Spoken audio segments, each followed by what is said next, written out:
Most producers think they're broke because they don't have enough streams on the tracks that they produced, where they have a percentage of the royalties for the master. But the truth is they're broke because they're ignoring half the ways money actually comes. If you're only relying on beat sales or streaming royalties from your points on the master, you're leaving money on the table. The music industry doesn't just reward talent, it rewards structure. It rewards the people who understand how the business side of their creativity really works. That's what we're diving into today, the most overlooked revenue streams for music producers.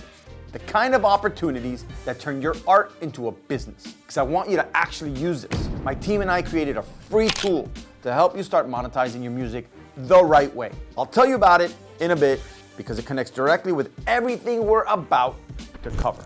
Let's start with one of the biggest blind spots for most producers: publishing, the splits. Every time your track is streamed, performed, or played publicly, publishing royalties are being generated if you're in the publishing splits. But if you're not registered with a PRO and have an account with ASCAP, BMI, and CSAC, those royalties aren't coming to you. They're not being collected, or they're going to someone else. And that's money you've already earned. You didn't just make a beat, you created intellectual property.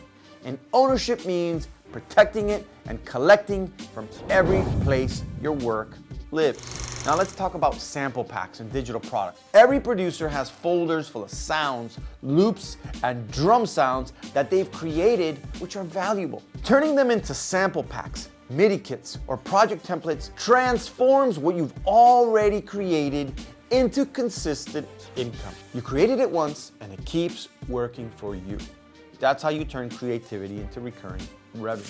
Next up, sync licensing. TV shows, films, commercials, video games, they all need music. When your track lands in one of those projects, you earn an upfront fee, and many times you negotiate royalties, residuals every time that content is performed. That's residual income tied to visibility. One placement can outperform months of beat sales. It builds long-term recognition for your sound.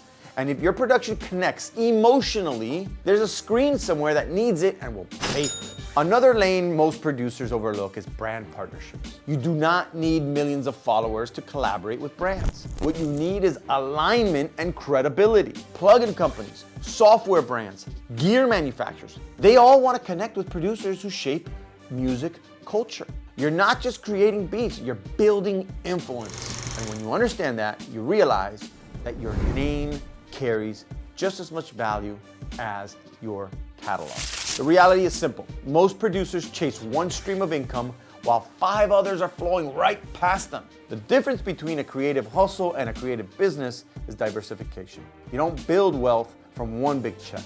You build it from multiple streams that grow over time. And once you start thinking like a business owner instead of just as an artist or a producer, the money starts following the music. To make that shift easier, my team and I created a free PDF called 13 Ways Producers Can Make More Money. It lays out every revenue stream available to producers today with practical steps and tools you can start using immediately. It's designed to help you stop leaving money on the table and finally structure your creativity for profit. You already have the talent. Now it's time to build the system. Don't just make hits, make that money.